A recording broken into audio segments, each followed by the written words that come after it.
Well, hello, my kindred spirits. How in the world are y'all doing today? I hope that every one of you are doing great. I have something special for you today that I think that you're going to enjoy. I am a book lover, no doubt about it, and I tend to collect books from some of my favorite authors. And today we're going to go over the Jane Watson Hopping series of books from the Pioneer Lady. Now, these books are wonderful, wonderful cookbooks, and I get almost emotional when I think about them because I discovered these early on when I was first married, and they are so nostalgic, so sweet. They not only have recipes, they have stories, and they have poetry. That is my favorite kind of cookbook because while I like to cook and I love to read recipes and try out new recipes, I'd like to know a little bit of history of that recipe and maybe who made it in someone's family or why they made it, and maybe a little story to go along with it, because I believe that stories are what bind us all together, because everybody has a story and people love to just sit and listen to stories, especially if it's something familiar or something that, like I said, binds you with someone else. Because deep down, no matter what we look like, how we think, we all are basically the same, and we all deep down want the same things. We just want to be loved and to love people and to be important in other people's lives and have food, shelter, and water. That's the bare necessities, right? So anyway, I want to go through some of these cookbooks with you today and read some poetry out of them, tell you about some of the recipes, and I think that you're going to enjoy this. So if you're getting ready for bed and you just want something to soothe you to sleep and you're listening on your phone, like I always tell you, just put that phone face down so you don't have to look at what's going on that screen, and I'll try to stay kind of quiet so you can be soothed to sleep. And I just want you to close your pretty eyes and just drift off to dreamland with me, with my sound of my voice. But if you are interested in seeing some of these, keep your pretty eyes open and I'll show you some of these beautiful cookbooks and some of the illustrations, and again I'll read some of the poetry to you. So let me tell you a little bit about how I came about these cookbooks. Years and years ago, there was a store in Pigeon Forge, Tennessee called the Big Inn. And it was kind of like a Dollar General type store. And it didn't last really long. And they put in place in place of the Big Inn, it's called the Book Warehouse. And people saw it coming in and thought, well, goodness, that's not going to go over that well. But it did. So it was a book warehouse of seconds. So the books maybe they published too many of them, they printed too many books, or they weren't quite up to par with the quality standards, or maybe they overprinted and just weren't selling. So anyway, they would take them to the book warehouse and then resell them at a discount. And they were all new. Nothing was used. They were all new. But the book warehouse and the library were two of my favorite places to go when I was younger. And so I bought quite a collection of books from them over the years. And then since, after moving away, I actually was able to buy some of these books at discarded library sales, and then also just online on eBay and several other different places, just used. And over the years, because of these books, I have also discovered some forgotten poets that I loved, and also discovered some new poets too. And it's so fun when you get a new book and it takes you down little rabbit trails of wonder and delight, and you learn about things that you never knew. opens up a new world for you. And I've learned so much from these books, and again, I adore every one of them. And I hope that after this, you will understand what I mean, and you'll also want to learn about them too. So before we get into the Jane Watson Hopping books, this is going to be a good long video, so y'all settle in. Let me tell you a couple of different things. I wanted to address something.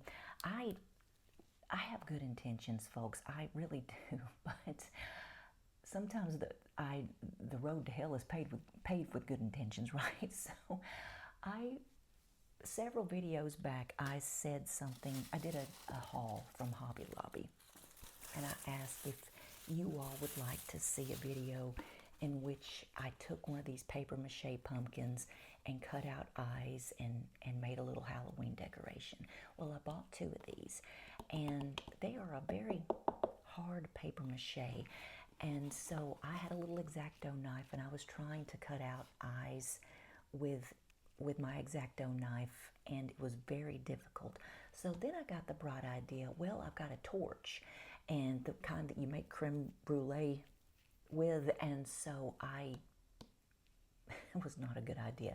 I thought, well, I will torch holes in it so that I can make a better cut.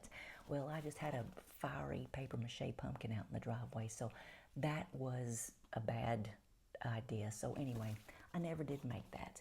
And then secondly, during that haul video, I also showed you some streamers that I bought from the Hobby Lobby. And I said that I was going to make some, they're called festoons. And so what I did was I took 3 pieces of the crepe paper, sewed it together, and then I clipped all the way down. And I thought they would be a beautiful festoon, just like what I had seen in the old magazine. But it's not. It looks pretty pitiful, actually.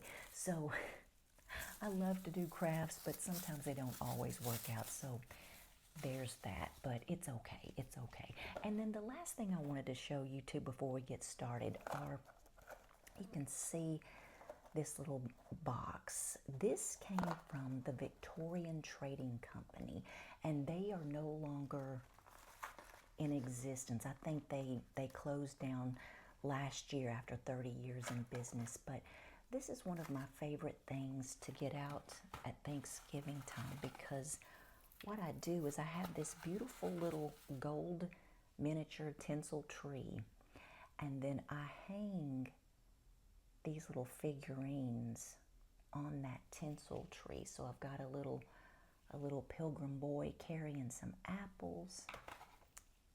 I have a cornucopia. I've always loved that word, cornucopia.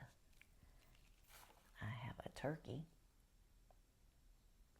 And then I have a little pilgrim lady. And these are just such festive little decorations, and I love to put those out during this time of year because it is Thanksgiving time and it will be here before we know it. So that's why I also love these cookbooks too. And so I have 1, 2, 3, 4, 5, 6 of them that I'm going to go through and show you today. And then I'll read you some poems out of them as well. So the very first one that I ever got was Jane Watson Hopping's The Pioneer Lady's Country Kitchen. And it's a seasonal treasury of time-honored American recipes. And so let me put my glasses on because, and I don't think, let's see, I have to be careful because remember I was reading a book to you. Yeah, this is copyright 1988, so I do have to be careful of how much I read out of these because I don't want to get into trouble like I did with my Halloween books that I tried to read to y'all. But this, let me read you a little bit about what this says in the beginning here. It says, The Pioneer Lady's Country Kitchen is a charmingly illustrated old-fashioned recipe book, squarely American in sensibility, filled with foods and stories that evoke the rich treasure of country living. Month by month, through recipes and colorful anecdotes about farm life, Jane Watson Hopping presents a bountiful harvest of our most traditional cuisine and shares with us the uniquely American foods, feasts, and celebration that enliven the country year. So, and I'll show you again, okay. So she goes through each month in this cookbook, and there is a poem in here that I discovered years and years ago, and it struck me so hard that I even had it printed, and it's framed on my wall in my house. And it's funny that I actually turned right to that poem as I picked this up because I didn't have it marked. So it is important then that I read this to you, because that's no coincidence. It was meant to be read to you. But this is a poem by Daniel L. Caddy, and it's called An Old Vermont Cellar Hole. And it goes, to wander near a ruined home upon a springtime morning informs the mind and charms the eye, but gives the heart a warning. For oh, the sense of human change that such a scene discloses, the roses round the fallen walls and lilacs round the roses. The hands that built the house were strong, the builded house was stronger. The flowers, a wifely afterthought, but they are lasting longer. We wander in what grass-grown yard the tenant here reposes, and she as well for whom they grew, the lilacs and the roses.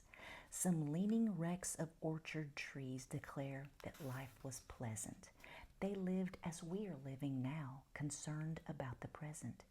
However dear, another day, the dearest day deposes, and after time binds up the wounds with lilacs and with roses.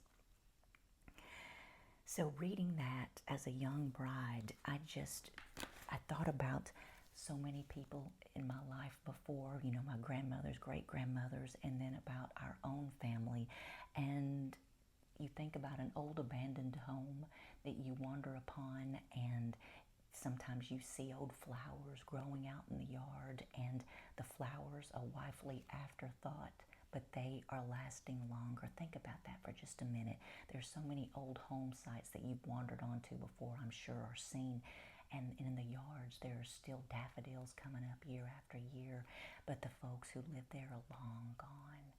And it's just a pleasant thought to think about, that they live there as we are living now, concerned about the present. And so that touched me deeply when I first read that. But there's also a recipe in here for rhubarb custard pie. And it says, while the main rhubarb harvest is in late May and early June, stalks may be picked any time that they are large enough. Tender young stalks have the best flavor. Older ones tend to be stringy and not as delicate tasting. Seasons for such spring crops vary with the climate, southern crops being ready much earlier than those in the north. This old-time pie can be topped with a meringue, or it can be served with a dollop of whipped cream on each slice. And so being a southerner, we didn't have rhubarb growing up. That was something that was foreign to us. And so my daughter and I saw this recipe, and we've also seen strawberry rhubarb pie. And so we had to have it. We made it. And rhubarb doesn't really have its own flavor. It's more something like, to me, it's more like something like tofu. It doesn't really have its own flavor either. You have to add things to it to flavor it up. And so it was good, but it wasn't something that I make very often because I just didn't like it all that much. But anyway, that's neither here nor there. But she has a lot of poetry by Daniel L. Caddy in this book. And then she has a lot of beautiful illustrations too, because, for instance, she has this picture of an old grandpa and grandma, and they're sitting in front of a fire with their son, and she talks about her life when she was young. And I'll read this to you too. She says that this is from March, and it says, daffodils and fresh asparagus. About our farm, March age-old month, first of the seasonal year, comes roaring in like a lion, bringing with it an excitement in the whistling wind. Shortly, asparagus will grace our tables. Down by the creek, the willows are already greeting the new season with bustling catkins, and in the woods, wildflowers gently bloom, changing the dull winter landscape. To the east of the house, nearly wild daffodils herald the coming of spring on small golden trumpets. And she also gives a poem in here, and this is from one of my favorite poets, James Whitcomb Riley. And if you're unfamiliar with him, find a book by him and read some of that poetry. It is the best. It's just slice of life poetry, kind of like Daniel L. Caddy. And it is wonderful. So this is one of my favorites too. It says, when the green gets back in the trees. In spring, when the green gets back in the trees and the sun comes out and stays, and your boots pulls on with a good tight squeeze, and you think of your barefoot days, when you ought to work and you want to not, and you and your wife agrees, it's time to spade up the garden lot when the green gets back in the trees. Well, work is the least of my IDs when the green, you know, gets back in the trees. And that's by James Whitcomb Riley. Such a wonderful poet. So that's the first one. And again, she goes month by month with this book. And I think one of the reasons I like her so too is because she reminds me a lot of one of my favorite authors, Gladys Taber, and I have a big collection of her books as well. We'll read some Gladys Taber books here before too long. They are so wonderful. There is a movie that I would love for y'all to watch. It is called Christmas in Connecticut. And it is loosely based on Gladys Taber. It's an old movie, and look it up. It has, oh my goodness, I'm not going to remember the lady's name who is in it, but she was the mother on Bonanza. So if any of y'all know what I'm talking about, it's the best little movie, but it was loosely based on Gladys Taber's life.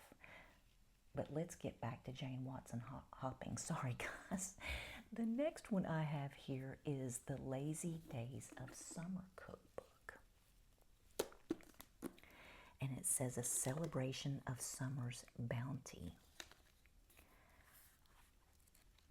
And in this one, she has pictures, photographs of her little family, which is wonderful. I'm so glad that she did that.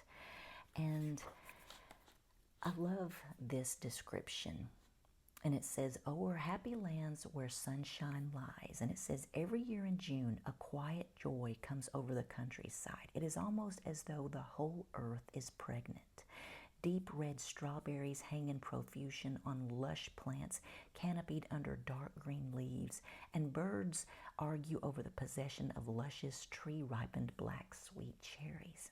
Hard-working country folk bask in the sun or wander during the cool morning hours along the creeks through gardens, orchards, and pastures to listen to the sweet songs of birds and the sounds of wild critters searching for the breakfast in the underbrush.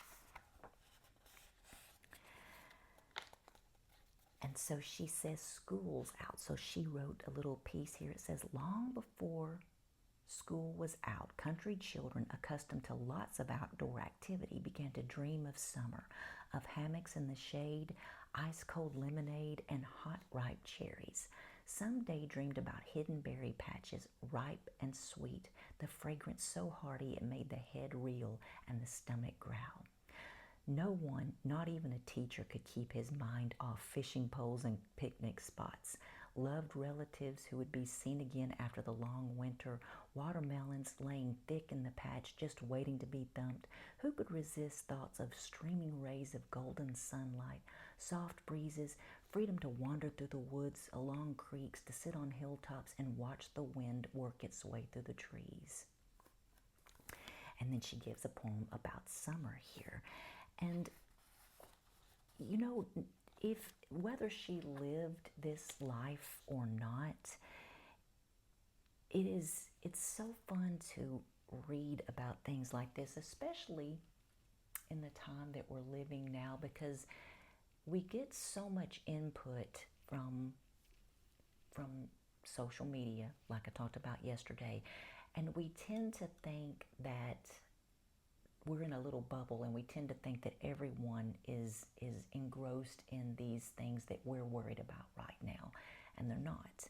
You know, everyone is going about their lives living the best that they can, and to read something like this puts your mind in a different place for just a little while and makes you realize that some of the things that we think are currently so important aren't.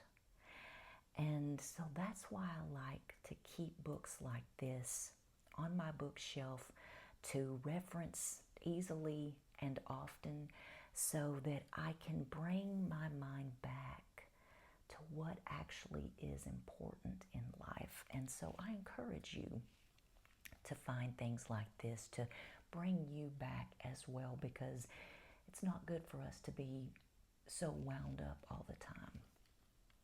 So she also has a recipe in here for young Martha's strawberry topping for ice cream and Aunt Elle's strawberry pie. And she also gives a recipe for a plain crust pastry. And so isn't this interesting that her crust, it just calls for flour, salt, and butter. No water in that crust. So this is a good one. Oh, English pea salad. And it says, Uncle Bud used to grow a big spring garden. He planted peas just as soon as the ground could be worked, often in March or April. By late May or early June, green onions, beets, and of course garden peas were ready for harvest. His friend Elsie loved to drop by and help him pick peas. Uncle Bud would give her a big bag full to take home with her. She would shell them, can a few, and make this delicious salad. And it calls for 2 cups of fresh peas, 2 tart early summer apples, 1/4 cup of pimento, 1/4 cup of celery, 1 small sweet pickle, 1/3 cup of nut meats, walnuts preferred, 1/2 cup of mayonnaise, 2 tablespoons of lemon juice, 1/2 teaspoon of sugar, and 1/2 teaspoon of salt. That sounds so good. Oh, wow. I'll have to make that sometime. And let's see what, oh, I marked this because it says a boy's favorite peanut butter cookies. And that is so true, because I made these for our boys when they were little, and they loved those peanut butter cookies.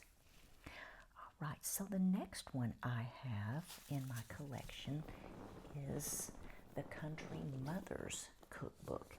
And it says a celebration of motherhood and old-fashioned cooking.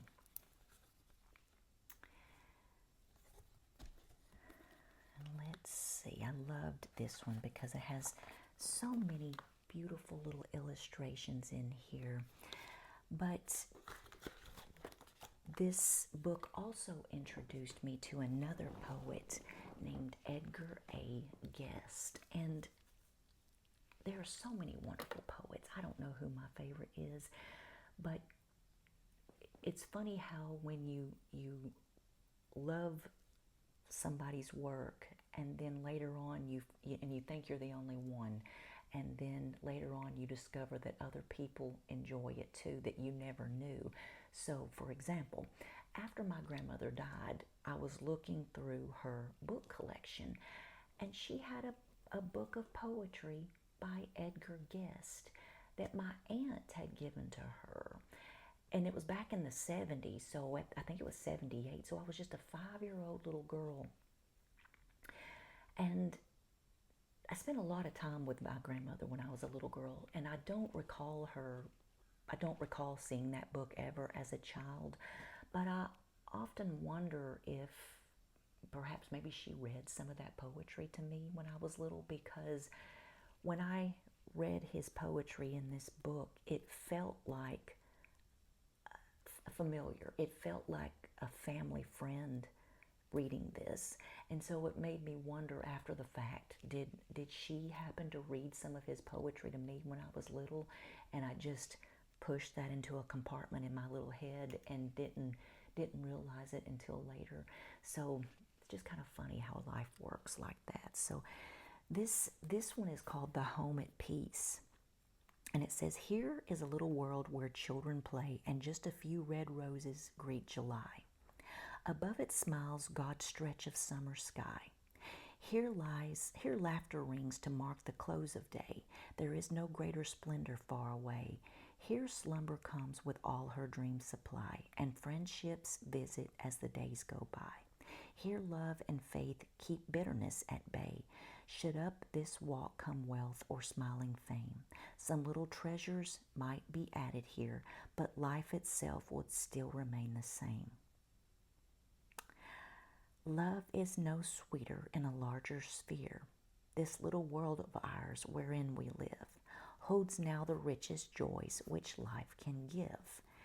And that's again by Edgar A. Guest. And again, if you're raising little babies, little children right now, I encourage you, little mama, to get some of these books, because it makes you realize what is important about life, and it just harkens back to times that were a little more peaceful and restful and joyous. And so I love to be taken back to that when I read these books.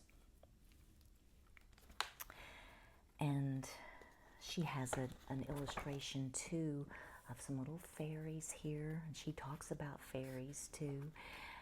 And this one has a bunch of wonderful little stories. She talks about her mother in this book, and the month of roses, month of bees, and month of brides. And look at this illustration of the little mother watching her little boy. Looks like he's in a creek and he's just playing and she's watching him. And I think that a lot of her illustrations, this doesn't say, but a lot of her, well, it does, but I can't read it. A lot of them look like Harrison Fisher. Do you remember in the 1912 Ladies' Home Journal that we looked at a few days ago, there was an illustration by Harrison Fisher. A lot of his illustrations do appear in here. But she seemed to have such a wonderful upbringing, and it's nice to read this. And she's from the 30s too. So this is the introduction, and it says, Introduction, Drifting on the River of Time. During the 30s, except for the seasons our family spent farming on the old Hubbard place, we lived in a small cabin deep in the American River Canyon on Sugar Rock Quarry property in Northern California. For me, there will always be something magical about those years. Perhaps it was because we were in gold country near Coloma, and the relics of those times were richly about us. Or perhaps it was only a child's love for the tiny cabin with wildflowers and wild game that came right up to our back door. Sounds like Laura Ingalls Wilder, doesn't it? It was a quiet place, the air cool and fresh. Around us, the tree-studded mountains rose up to shut out the rest of the world. In summer, mother's petunias, cosmos, and phlox bloomed in profusion in the yard, and soft breezes wafted down the canyon. In winter, the mountains protected us from the wind and weather, and in part they sheltered us from the raging economic storms that swept the country and laid waste to so many years. All through those early years during my childhood and my sister's, our mother was there, moving back and forth, scrubbing floors and counters, putting flowers on the table, teasing us and letting us spoon bits of good things out of the bowls from which she was cooking.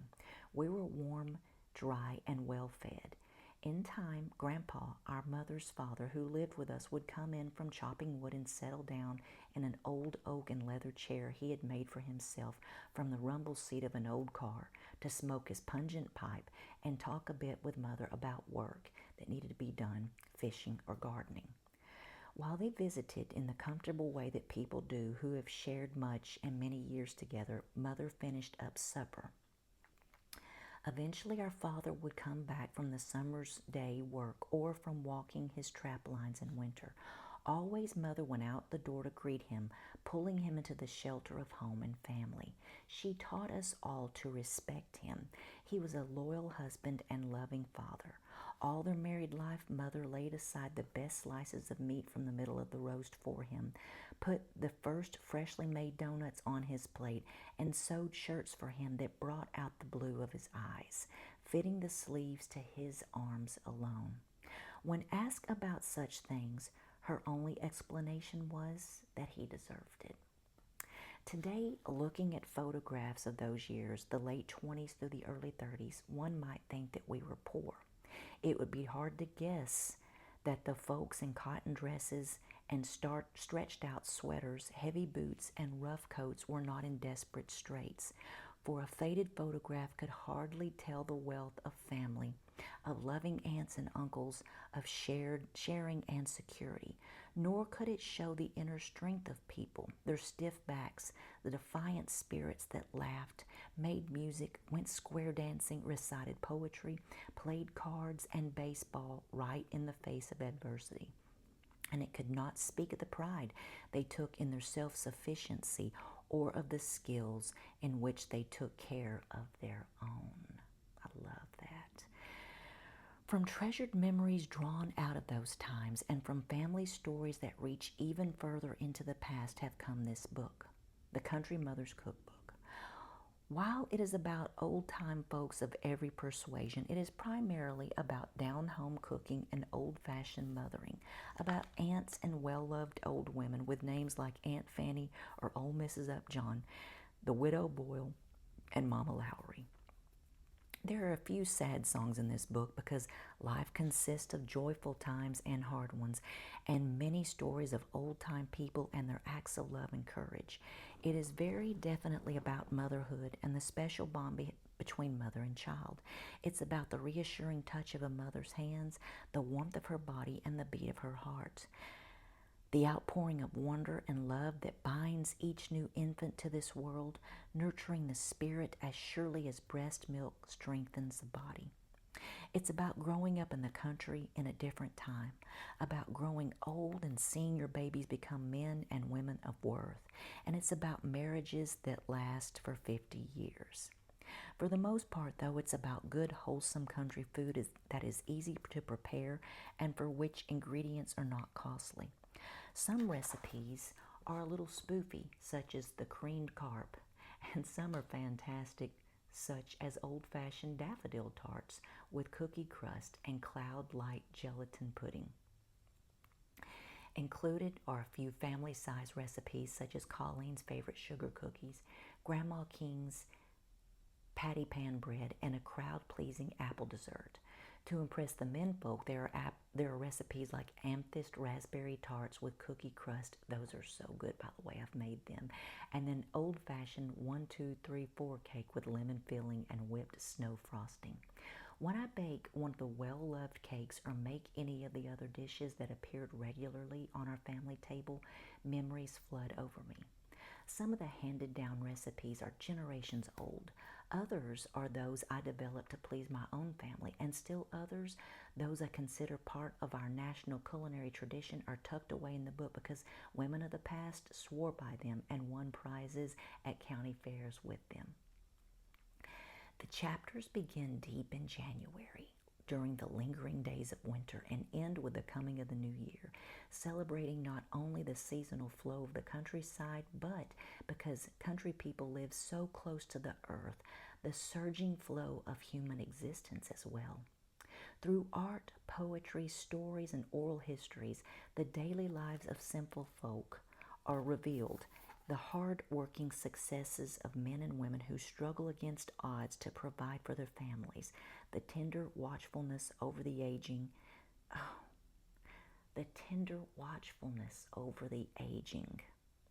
and the joy-filled renewal of birth. As I wrote this book, I hope the warmth of it might evoke visions of strong, old-fashioned families, might set each of us to reminiscing about a well-remembered kitchen filled with the aroma of home-cooked food, that we might fondly recall our own mother's gentle words of wisdom and count again all of the golden threads that she wove into the fabric of our lives. From Mother, words cannot tell what this old heart would say of her, Mother, the sweetest and fairest of all. Edgar A. Kist.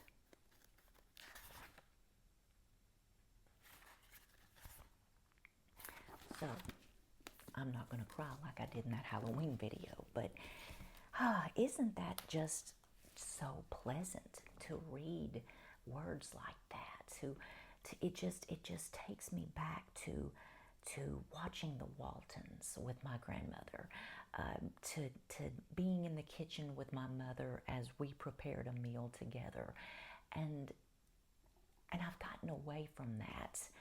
I've gotten so far away from that, and so reading things like this helped to reel me back in. And if you're not a fisherman, I'm casting that line and I'm reeling it back in, because it makes such a difference to immerse yourself in readings and writings like this, and in old poetry, instead of, I tend to look at things too much about negativity in the world, and I get immersed in that for way too long, and I have to dial myself back so that I won't be thinking about those things. And these old books bring me back to what life should be about, and not all of this crazy stuff that we see so often.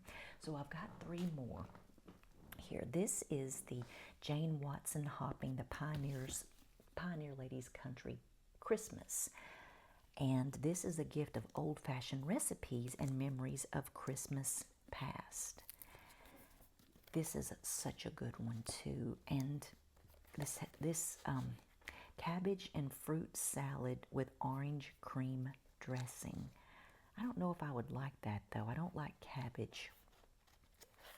But there's a recipe for Ma's Christmas fudge balls, and she has illustrations of these are old postcards that she's put in here as an illustration.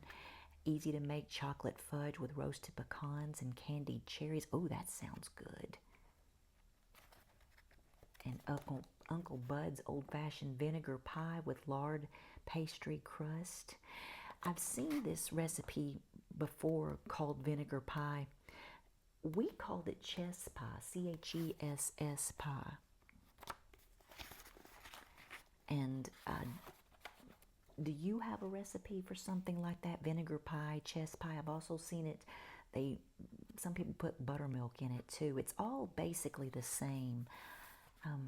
And so this is just a good one too. This is her Aunt Effie as a young girl. Look at that beautiful little shirt waist that she has on, and I bet you that looks like that's from around 1912. That's very similar to some of those illustrations that we saw in that magazine that we looked at last week. And it makes sense because she said she grew up in the 20s and 30s, and her aunt as a girl, it would make sense that she was a girl around 1912 or so. And I'm not going to say this correctly. Peppermint cookies. They sell these at Aldi. I love to get those every year. And here's another poem by James Whitcomb Riley, and she just goes through all through the Christmas season. This is a picture of her grandfather and grandmother Meekins with their baby Archie. And oh, this is another illustrator that was very popular back in the same time as Harrison Fisher. His name is Howard Chandler Christie. He has very similar illustrations as Harrison Fisher did. Just beautiful for that time. Great Grandma's Christmas Goose with apple and prune dressing. Daddy's creamed baby onions, Aunt May's mincemeat custard pie. And I'm going to look at this recipe for mincemeat. Do y'all like mincemeat? I want to like mincemeat, just like I want to like fruitcake, but I don't. And I'm trying to make my own mincemeat one year. My father-in-law always loved a mincemeat pie. And then my husband used to work with a guy years and years ago. His name was Alex. And he was an older gentleman. He worked at General Motors with my husband. And I loved him. He was an old Texan. And he was the best guy. And he was married to a former Miss Texas, as a matter of fact. She was a beautiful beauty queen. He would drive into Shreveport. They actually lived about an hour away, and he would stay in Shreveport and work all week and then go back home. And so he didn't have a lot of home cooking. And so I would make Alex all kinds of treats, and I would give them to Chris to take to him to work. And he was so appreciative of all those home-cooked meals. So anyway, he loved mincemeat. And so I would make him mincemeat pies. And he was such a sweet old Southern gentleman. And I don't know, he may have hated them, but he was so complimentary. And he would write the sweetest letters to me and tell me how much he appreciated those mincemeat pies. And he was so sweet. And my father-in-law said he loved them too. Again, I don't know if they were faking or not. I don't know why I think that. They were weird. They tasted weird. All that to say, I used real meat in my mincemeat. I found a recipe with real meat. And so let's read this one and see. This does not have real meat in it. It does. It does. I think this is where I got the recipe from. It calls for, this is Eva May's favorite mincemeat. And it calls for 1 pound of boneless round beef or venison cubed, 2 pounds of apples, 2 cups of dried apples, or 1 cup of currants, 2.5 cups of dark raisins, 1/4 pound of candied citron, 1/4 pound of candied orange peel, 1/4 pound of beef suet, and then 2 cups of light brown sugar, cup of apple cider, cinnamon, nutmeg, and cloves. I'm going to have to make this again. My stomach is growling. That looks really, really good. And we have a friend who hunts, and he could get venison for me. And I wonder if is suet the same as tallow? I have a lot of tallow that I've rendered, but I don't know if suet and tallow are the same thing. I'm not sure, but anyway, I need to fold that page over because I'm going to have to make me some mincemeat again.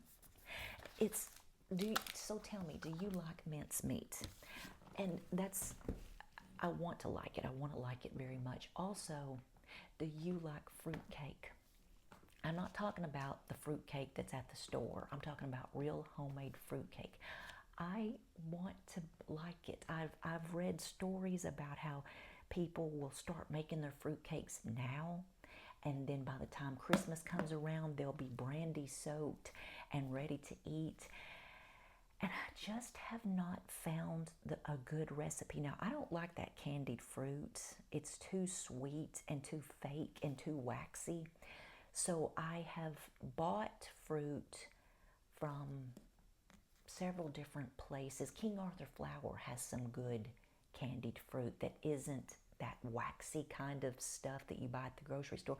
I don't even think that's real, y'all. I don't think you should eat that because I've eaten it before and it just tasted like I was eating, remember those fake wax lips that I used to get as a kid? It tasted like I was chewing on that. So I don't think you should buy that stuff. But anyway, if you have a good fruitcake recipe, would you share it with me, please? Because I want to like fruitcake, but I haven't found a good enough recipe that makes me like it yet. All right, 2 more. This is going to be a good long video, friends. We're already at 44 minutes. This is Jane Watson Hopping's The Pioneer Lady's Hearty Winter Cookbook. And this one, When Skaters and Crystals Dance, that's a beautiful little poem. And a pre-Christmas Singspiration. Each Christmas, Uncle Bud and Aunt Sue invited the whole family and friends like Ada, Ella, and Effie to the church Singspiration. Many of the friends and family members sang in the choir. Mama, who was just a little girl, thought it was a very special occasion. She still fondly recalls the holly and cedar boughs tied with red and gold ribbons and the tall Christmas tree strung with ropes of popped corn and hung with gilded walnuts. Even more so, she says she can still hear the voices of the choir and family who all sat close together in the front row. She misses up a bit when she tells us about Uncle Bud's rich voice that spoke so eloquently of his Savior when he sang Joy to the World. Just beautiful. Mama's diced chicken and homemade noodles. Dried chicken, I don't know where I got that. That sounds so good. Mama's homemade noodles. And let's read this. It says, "From the dawn of love to the dusk of age, a true love story that speaks of lifetime commitment is rare indeed.